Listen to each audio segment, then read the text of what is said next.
Well, in that case, it's lunchtime. Thanks ever so much, ladies and gentlemen. It's been a joy to... Yes. If anyone... Well, who are these people who you said wanted to ask me questions? Heather, I think so. Let me find out. I could be on the motorway to the Lake District or somewhere. I've got another one. Yeah. Who would you most like to interview? Who would I... interview anyone? Well, I tell you who I am interviewing, hopefully in September, Barbara O'Neill. And, oh, I thought people might know who she was. Oh, you do know. She's the lady from Australia who's been chucked out of her country because she was telling people good things. So I've got that in September in Ochai, the New Land.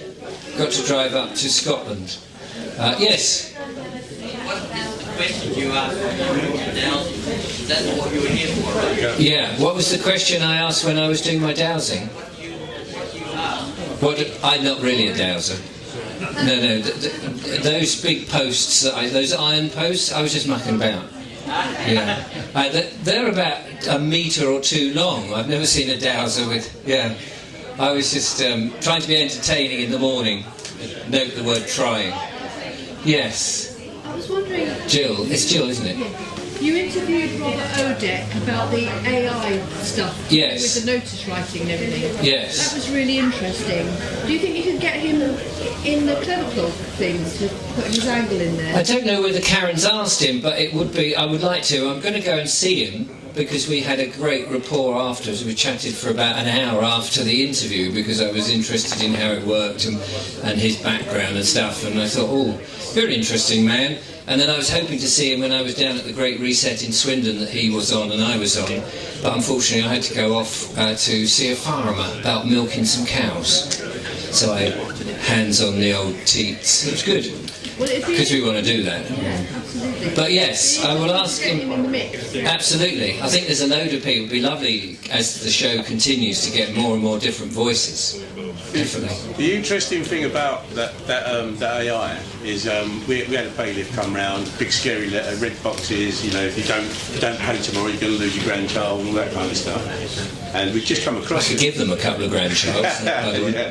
So we just came across it. So we scanned. One of the guys had read the book, got the thing, got the AI, and he's noodling. So he scanned it in. Within 30 seconds, we had a 2-page response. Great, sent it off. Haven't heard from him again. So that's fine. But someone else, Paul Gunson, is also working with it, and he did exactly the same thing live to about 30 people, and he scanned it in. Same thing come up, 2-page letter. Then he put the 2-page letter as a scanning to the AI and said, now provide 5 or 6 cases, like court cases, precedents. Came back at 5 or 6 pages. He then put that back in. He said, now write as if you're writing to a barrister who's trying to prosecute. Came back with 16 pages. And he sent it off. You're never going to hear from him again after that. Gosh, isn't that amazing? Use it. Yeah, absolutely. I mean, it's giving the prompts, the correct prompts. My only thing with, well, not only thing, one of the things that I have with AI, other than those sort of things. I know what you're going to say. You know what I'm going to say. No. It's my thing with AI is it's great because Robert says that is a ring-fenced knowledge base. Yeah. So we have to trust the knowledge that's gone in there, and if you do and it does it and it performs, that's great. But with kids using ChatGPT and things like that, like so much of the things, they're not doing the thinking themselves, even how to get to the end result. Yeah. I mean, at least if you use a calculator, you've got to know what the sum is, even if you don't do it arithmetically in your head. But the other problem for me is how do you verify the sources that Chat gives you? Because if I'm doing it the old way and I pick up books or I go to the library, you can see where the sources came from. You can make your own judgment about the authors. But if the young people don't have that experience and just see this as the new God and they just believe, I mean, they're doing it with YouTube. And a lot of us do that with YouTube, you know, it's on YouTube, so it must be true. Yeah. Well, I'm a YouTuber and I don't get things right, and if people do something that I say and I haven't got it right, and I'll put my hand up, I'm learning, and I do try to tell people that. It does say opinion on the thumbnail, it doesn't make that clear. But people, if it's black and white, it must be true. Yeah. And that's my worry, that people are so reliant on these things, these tools, that they haven't had the analogue way of doing things, which at least makes you think, well, who said that then? Is that quote genuine? You know, it might be attributing a quote to somebody. Well, did he really say it? How do we know? I mean, you could argue we never really know unless you witness it, but you need some levels of trust. So that's my thing with AI. But more than that, I think in the end, again, we just acquiesce our skills to something else because it's easy, because we're lazy. And, you know, I'd much rather get back in the field with a pitchfork and spend all day, well, maybe one day, haymaking. Then I'll get on the tractor or the combine. Any other?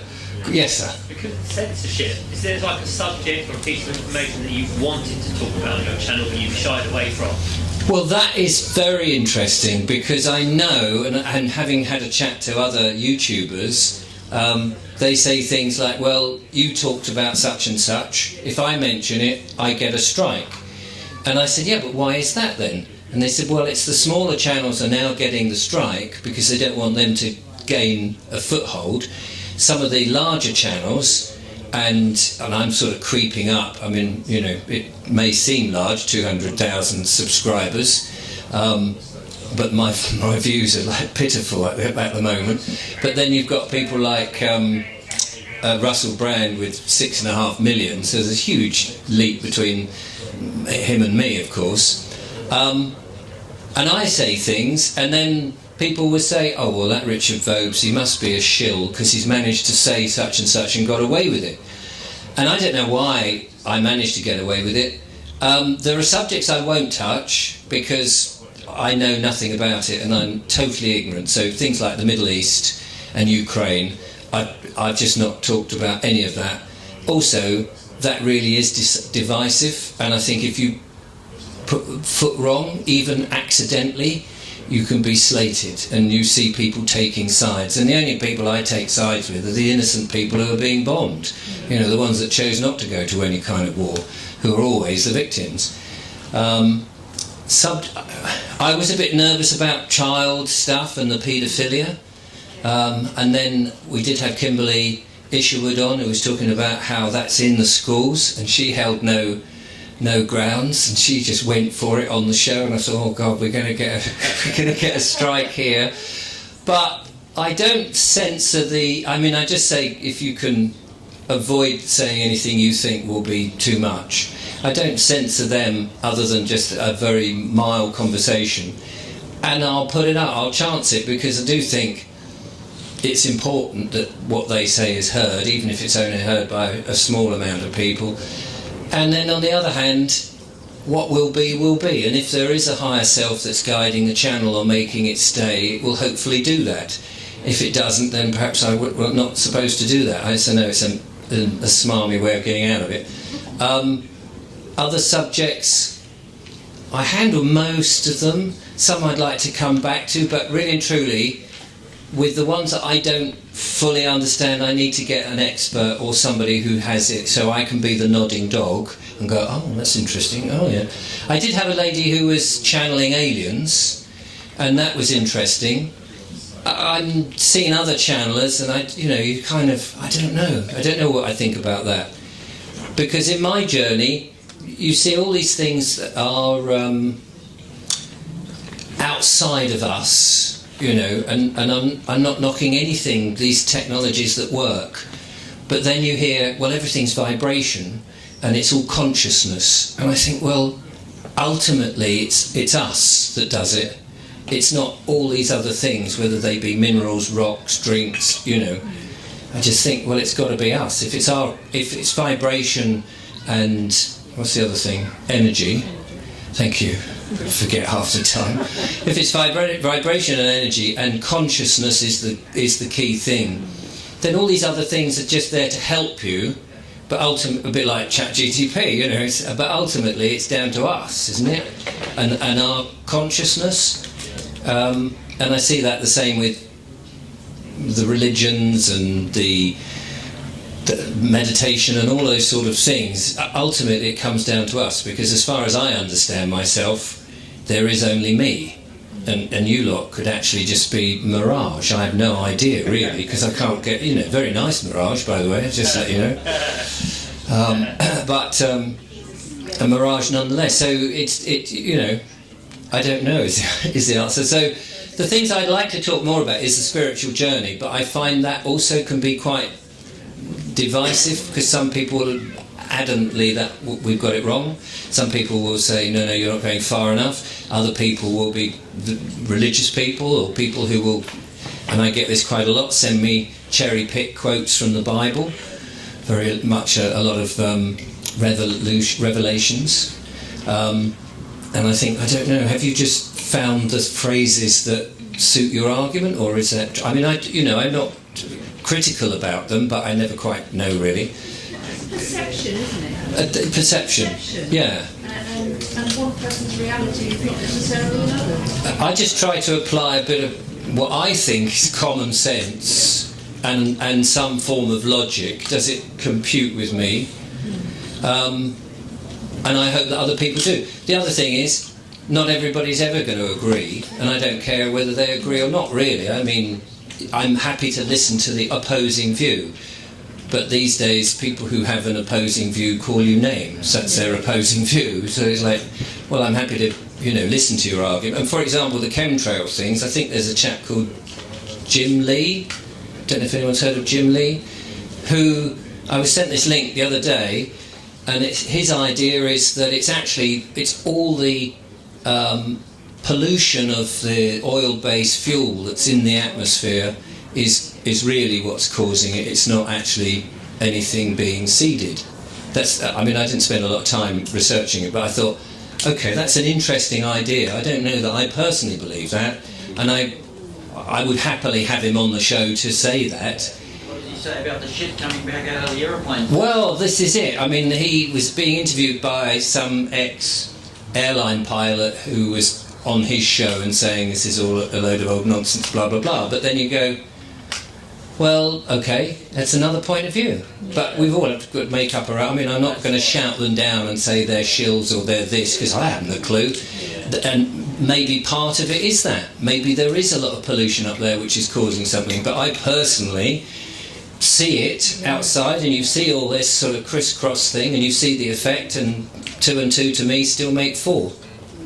It's not the airlines that are doing it, it's the military. It's the military, yeah. And they have just white planes, and some of the chemtrails now have things that don't even look like planes, they're just a mirage in front.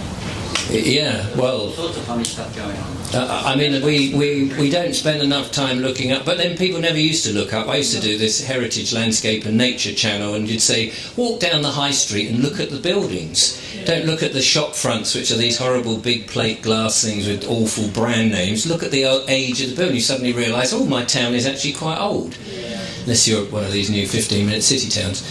And then you do want to look down. Look at the earth, look at the horrible mean windows and all of that. Yes? But I think that's a really important thing about your show. Why I've always enjoyed it is the diversity and the fact that you'll always say, I don't know enough about this, but here's this person. And that's the best thing, is that honesty to me. I have no idea, Nobody knows. None of us know. No. We only listen to these things and come to some sort of a conclusion, which for me is all about what you said earlier, it's like our own true self.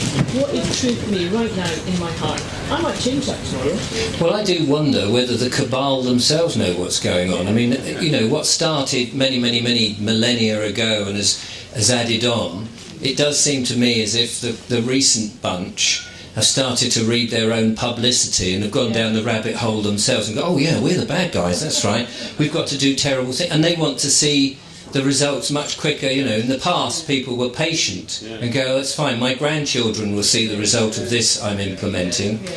I mean, people used to plant trees, didn't they, for the next generation, foresters and things like that. They knew what they were doing. It was long-term stuff, but nothing's long-term, and I think they've fallen into the same trap, which is why everything's escalated, and they're all desperate to see it, but unfortunately they're not going to, it seems to me. Yeah. I mean, Klaus is supposed to have disappeared.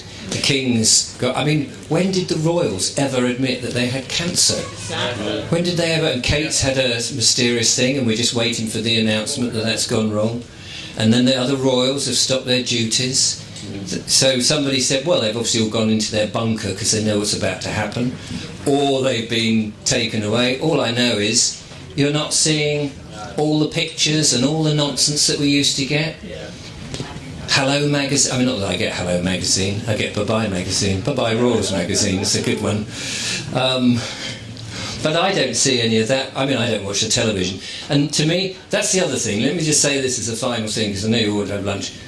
To me, it is very strange, because when I come to these events, people come up and they'll ask me something about what's in the news currently and what my feeling is, and I'll say, do you know, I haven't a bloody clue. And I have removed myself. I don't listen to the radio, I don't watch the television, people send me loads of YouTube clips. I rarely get time. I read, I spend a lot of time reading, so people send me books, which is very nice, and I try desperately to read those, and then I might have the authors on the show if it resonates and what have you. And also, Julia and I spend time together, and you know, we live a life. Because the other thing is, you get so wrapped up in trying to save the world, you're not actually enjoying the world. And so I don't know what's happening in the Middle East. You know, somebody said, oh, they're preparing for this and the jets are moving. It's like, and we were all going to die in the 60s and 70s, weren't they, with the nuclear. Turns out nuclear's not even a thing. Richard, I don't think anybody does, because it's coming from the news that we're all saying it's manipulated. That's it. We're all manifesting it because we're believing that not. Whereas if you don't believe it, we've not had any other than the chemtrails, which of course are we manifesting that because we're talking about it? You know, is that part of the how energy and fight? I don't know. Which is why I try to keep a friendly, fun, slightly silly persona. And enjoy life as much as possible and not get dragged down by it, because otherwise what's the point? And we don't want to take it onto the next plane, whatever that is. So, you know, let's leave all that rubbish here and just have a good time. So lunch is ready, so go and enjoy, and thank you so much for watching the show if you do.